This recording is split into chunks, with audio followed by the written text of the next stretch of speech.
doakan kalau saya nanti matinya di Mekah. Itu orang dulu, Pak. Nenek saya asal datang orang itu aja. Nenek, kapan nenek pergi ke Mekah besok? Nanti doakan ya, mudah-mudahan saya tak balik dan saya mati di Mekah. Itulah hebat orang dulu.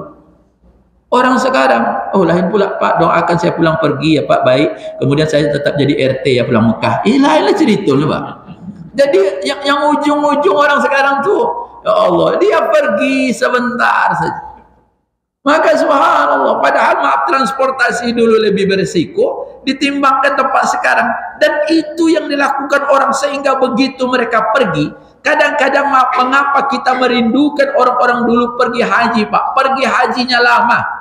Atau samalah hampir saat ini. Ada di antara mereka yang hajinya 40 hari.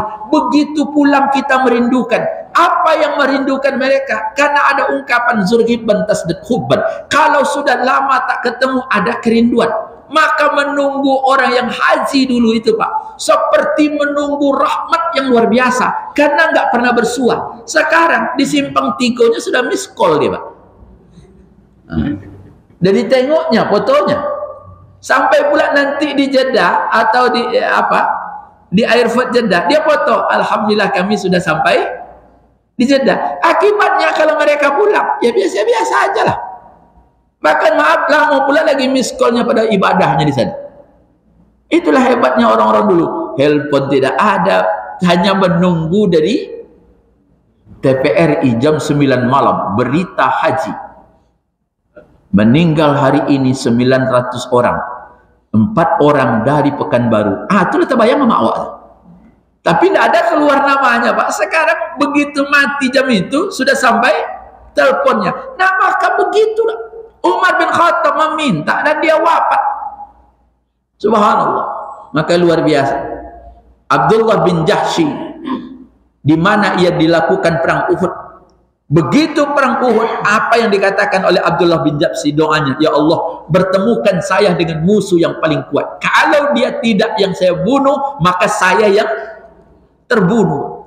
Itu Anas bin Nadhr. Apa kata Anas bin Nadhr? Fa wallahi nafsi biyadi inni la ajidu rihal jannah duna Uhud. Dia katakan, ya Allah, demi Allah yang jiwaku ada di tangannya, inilah ujidu, saya tidak pernah menemukan ruh jihad itu kecuali di Uhud. Maka mereka mengejar. Maka mereka luar biasa. Tapi maaf, memang kalau kita tidak akan mati syahid, tidak dianjurkan untuk mati. La yatamanna ahadukum minkum maut lidurrin nadzarabi. Jangan salah seorang di antara kalian berangan-angan untuk mati karena musibah itu akan menimpanya. Ini juga pernah dulu ada seorang sahabat bertanya kepada Rasulullah, sama-sama masuk Islam, yang satu masuk syahid, yang satu mati di atas kasur. Kemudian ketika itu Tolha bermimpi, Tolha bin Ubaidillah datang kepada Nabi, ya Nabi, saya bertemu dalam mimpi. Yang satu adik-beradik itu kan masuk Islam sama. Abangnya mati syahid, adiknya mati 1 tahun belakangan. Tapi dalam mimpi saya ya Rasulullah, mengapa kok adik yang mati di kasur lebih dulu masuk surga daripada yang pertama? Kata Rasulullah kepadanya, berapa lama hidup adiknya? 1 tahun. Bukankah 1 tahun itu cukup banyak untuk dia melakukan ibadah? Dia masih bisa puasa, dia masih bisa sholat malam, dia masih berzikir, dan keutamaan itu yang didapatkan oleh adiknya. Maka kata Rasulullah, itulah yang mengantarkan sang adik lebih awal masuk Islam daripada kakak. Jadi kalau mungkin tidak akan mati karena syahid, tidak usah bertamanna atau berangan-angan untuk mati syahid atau mati lebih awal. Mengapa? Tidak ada alasan kita untuk mati, karena hidup kita sementara ini bisa akan membuat kita lebih baik. Nah kemudian penyakit wahan itu apa penyebabnya? Yakni cinta terhadap dunia. Inilah kesibukan kita Pak. Terlampau sibuk dengan dunia, maka dikatakan alhaakumut takasur. Bermegah-megah telah melalaikan kalian. Ingin dibuat ini, buat itu. Usia kita sudah 60 tahun Pak. Laksana STNK, tinggal sekali perpanjangan habis. Ada bapak-bapak yang tua hari ini, kita yang tua, umur 60 tahun, datang membuat SIM Pak. Apa kata petugas RSDC ya? RSDC itu ya. Ditengoknya Pak lah berapa umur, 60 tahun, pulang aja lah Pak. Ngapo? Apa kau tidak cocok bawa Honda? Harusnya apa diangkat ambulan? Nah, itu ditanya Pak. Nanti kalau ada razia, tengokkan aja SIM kok. Maka Bapak kalau tua-tua, 60 tahun KT, razia pun tidak ditangkap. Polisi dia tahu kok tidak akan lama oleh. Habis Pak. Apa yang kita siapkan lagi? Maka orang-orang Pak, kalau kita umur 60 tahun ke atas, itu ditengok betul. Kalau kira-kira tidak apalagi, tidak sehat, apalagi 70, itu SIM itu tidak perlu diperpanjang, percuma aja. Ya subhanallah. Walaupun kadang-kadang yang banyak membawa kendaraan itu kan orang-orang yang usianya 60 tahun ke atas. Tapi dalam hitungannya mungkin tidak masuk. Apa yang kita inginkan? Berangan-angan, Masya Allah. Betul kan Pak Ustaz, sebelum mati tanam? Iya. Sebelum kita wafat kita berbuat baik, iya. Datang ke majelis ilmu, iya. Tetapi maaf, dunia ini boleh dinikmati, boleh. Tapi jangan terlampau menyibukkan kita sehingga nantinya kita hanya terabaikan dan menghabiskan masa kita di tempat-tempat yang menyibukkan kita dengan dunia. Subhanallah. Tapi Nabi mengatakan, "Lau kana li ibni Adam wadiyani minal mal." Seandainya manusia itu diberikan 2 kulah dari harta, zahab, wa fi riwayatin ukhar, dalam riwayat lain dikatakan minaz zahab labtigha thalithan, maka manusia itu akan minta menjadi 3. Dah ada Pak. Dah tahu juga dia akan mati, masih ada tanah bisa ruko, insyaallah dibuatkannya ruko. Untuk siapa? Ini untuk anak saya Pak Ustaz. Yang terpikir oleh kita untuk anak kita. Anak kita pikirnya untuk kita, apa yang dipikirkannya? Belum tentu. Tapi kami meninggalkan anak yang kaya, alhamdulillah. Mudah-mudahan anak bapak ibu kaya, kemudian dia bersedekah untuk orang tuanya. Oh, anak kita tinggi sekolahnya Pak, alhamdulillah, mudah-mudahan mereka berilmu. Dengan berilmu dia bisa beramal soleh, dan mudah-mudahan amal itu kita mendapatkan bagiannya, tidak salah. Tapi kalau kita hanya menyibukkan kemudian melupakan diri kita, apa yang akan menjadi tujuan kehidupan kita, ini yang akan berbahaya. Maka subhanallah, berhati-hati. Tapi itu sampai kadang-kadang Masya Allah menyibukkan diri dengan hal-hal yang luar biasa. Jangan sampai pula sibuk. Kemudian yang kedua, apa yang membuat manusia takut mati? Biasanya hidup terlampau mewah. Iyyakum wa tana'um.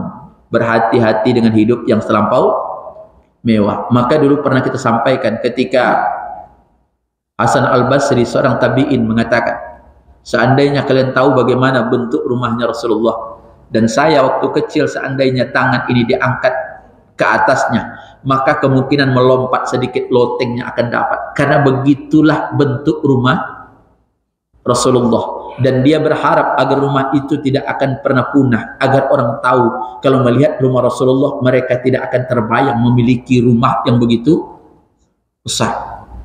Dulu bapak-bapak yang punya duit, yang sampai sekarang masih punya aset rumah, dibuatlah rumah itu besar. Ketika ditanya, Pak, mengapa buat rumah besar? Pak, mudah-mudahan nanti kami punya anak. Satu saat cucu dan anak-anak kami ngumpul, maka rumah ini cukup untuk menampung mereka. Ada yang tidur di lantai 2, ada yang tidur di bawah. Rumah ini penuh. Harapan kita membayangkan seperti itu. Tapi maaf, lama-kelamaan rumah yang besar itu makin kekurangan penghuni. Satu persatu anak yang nikah pergi. Awak yang mulai tidak kuat lagi. Lutut sudah bermasalah. Rasa takut sudah mulai terasa. Jangankan untuk mengurus rumah, ke dapur rasa ada hantu di dapur. Ke dapur, akhirnya apa ya Allah? Terlampau besarlah rumah ini. Akhirnya bercita-cita, ya Allah, dapatkanlah rumah saya yang kecil. Itu kamar, itu juga ruang tamu, itu dapur. Akhirnya mintanya cuma apa? 4 kali 5 lah selesai itu. Rumah yang besar, nggak terawat. Selesai. Anak-anak kita besar dia ingin punya aset, dibuatnya pula rumah sendiri. Padahal maaf, orang tua yang saya tengok, orang tua itu yang paling indah. Dia merasa senang dan dia sehat kalau setiap saat anak dan cucunya ngumpul, Pak. Itu ngumpul. Kalau bapak ada anak pulang, kalau anda punya orang tua, kemudian hari Sabtu dan Ahad ini tidak ada kegiatan, pulang sebentar dibawa anak cucu. Orang tua yang sakit itu biasanya sehat dia. Dibawa apa yang teragak diinyo, walaupun yang menghabiskan awak jun. Orang tua dibawakan. Jangankan bapak bawakan peyek, sedangkan pepaya aja di blendernya, Pak. Ngapa blender ada ngungu dia Pak Ustaz? Lah ilallah. Akhirnya maaf kita bawa, nengok kita senang. Itu dia senang. Tapi maaf begitu cucunya keluar, Nek, kami pulang dulu ya, Nek. Minggu depan atau Ahad depan kami ke sini. Mulai cucunya pergi, air matanya berlinang dan kesedihan itu terasa. Tapi kan enggak juga mungkin bisa menahan cucu untuk selamanya tinggal di rumah. Maka saya sering menengok, Pak, ada orang anaknya kerja di Siak, anaknya kerja di Perawang, tapi cucunya sekolah di Pekanbaru, tinggal dengan datuk neneknya. Neneknya menurut kita susah, tapi kadang-kadang maaf, karena dikasih tugas untuk ngurus cucu, di situ pula saya tengok nenek dan kakek itu sehat, Pak. Masya Allah, kemana?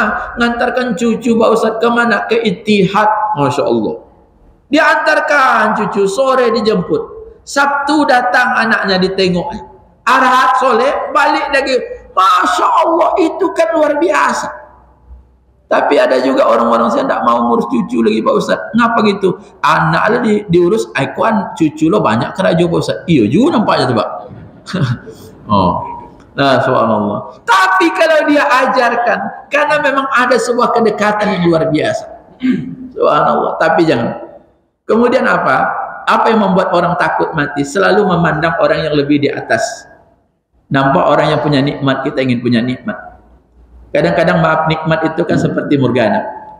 Menurut kita orang punya kebun lebih enak jadi punya kebun. Kata orang punya kebun, enak orang yang punya rumah kontrakan. Karena tidak kerja tiap bulan dapat. Tapi kata orang kontrakan, lebih enak pula menengok orang di pasar setiap hari dapat duit. Kata orang di pasar, enak orang di mall, tidak pun dia punya duit jalannya ke mall. Tidak ada yang senang, Pak. Maka subhanallah, berangan-angan sampai mati pun kita berangan. Maka Nabi mengatakan, unzur ila man huwa asfala minkum wa la tanzuru ila man huwa fawqakum. Tengok kepada orang yang lebih rendah daripada kalian, jangan tengok orang yang paling tinggi. Apa kata Nabi? Bahwa ajdaru alla tazdadu ni'matallahi alaikum. Saya takut, kata Rasulullah, kalau kalian selalu nengok ke atas, nikmat yang diberikan oleh Allah itu akan terasa singkat ataupun mungkin tidak berarti di depan kalian. Tengok orang sakit hari ini, subhanallah. Maka untuk tidak mencintai dunia berlebihan, apa yang harus kita lakukan? Ingat akan mati. Aksirum lil mauti dzikra wa ahsanuhum lima ba'dahu istidadan. Masya Allah. Tengoklah orang-orang mati itu, Pak. Maka sesekali Bapak kalau nengok orang sakit itu luar biasa pahalanya. Bulan lalu kita katakan menengok orang sakit itu didoakan oleh 70.000 malaikat. Bahkan ketika kita mengunjungi saja, kita seperti berada dalam taman-taman surga. Nengok orang sakit, orang yang ditengok itu senang. Keluarga yang didatangi bahagia.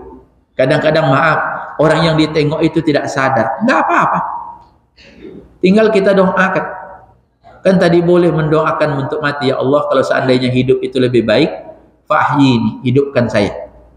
Wa in kana mautan khairan li, seandainya kematian itu lebih baik bagi saya, maka wafatkan saya. Tapi jangan pula depan orang sakit ibu baca doa itu lain masalah, Bu. Ibu tengok dia, saya tengok, ya Allah, mudah-mudahan kalau kan mati ya Pak nih, mati kalau agak sampai. Koknya sadar apa dia tempeleng gitu. Yang lain doang keadaan mana. Nah, untuk kita boleh Pak, kalau kita sakitnya parah, boleh kita kata Allahumma ahyini in kana hayya khairan. Ya Allah, hidupkan saya kalau seandainya kehidupan itu lebih baik. Tapi matikan saya kalau kematian itu akan lebih baik. Maka selalu nengok orang sakit, subhanallah. Saya 2 hari ini bolak-balik ke rumah sakit. Ada keluarga. Cuma rumah sakitnya yang ada di Ahmad Yani, Pak, Santa Maria. Saya nggak familiar juga dengan rumah sakit seperti itu. Gelisah, Pak. Cuma karena saya sampaikan kepada keluarga, kok sampai di sini? Dia katakan, Pak Ustadz, Abah ini, dia dibawa ke rumah sakit PMC. Kata dokter tidak ada solusinya kecuali cuci darah. Berapa usianya? 80 tahun. Kemudian seluruh rumah sakit itu ditelepon dengan alasan bahwa di PMC alat untuk nyuci darahnya bermasalah. Jadi harus dipindahkan ke rumah sakit. Diteleponlah seluruh rumah sakit yang ada Pak Ustaz oleh pihak rumah sakit PMC. Di antara yang paling cepat menjawab cuma Santa Maria. Mau tak mau, bapak harus dipindah. Begitu sampai di ruang ICU ya saya masuk. Saya tengok, ya Allah. Malam itu jam 2 malam dicuci darahnya. Kemarin saya telepon lagi. Masya Allah, menengok dia. Saya tetap katakan biasa ini. Tengok tangannya sudah bengkak, kakinya sudah bengkak. Menurut Pak Ustadz kira-kira gimana? Ini mungkin Allah sayang. Padahal dalam hati yang mulai lain cerita. Ya Allah, ibu sabar ya bu. Kan gitu aja. Ya Allah, tapi terbayang Pak. Sampai saya katakan, ya Allah, kalau model inilah saya meninggal besok, maka saya katakan, ya Allah, saya bukan takut untuk mati. Tapi mudah-mudahan kalau saya sakit nggak menyusahkan orang lain Pak. Jangan saya sakit nyusahkan anak. Ya kalau anak kita punya duit, kalau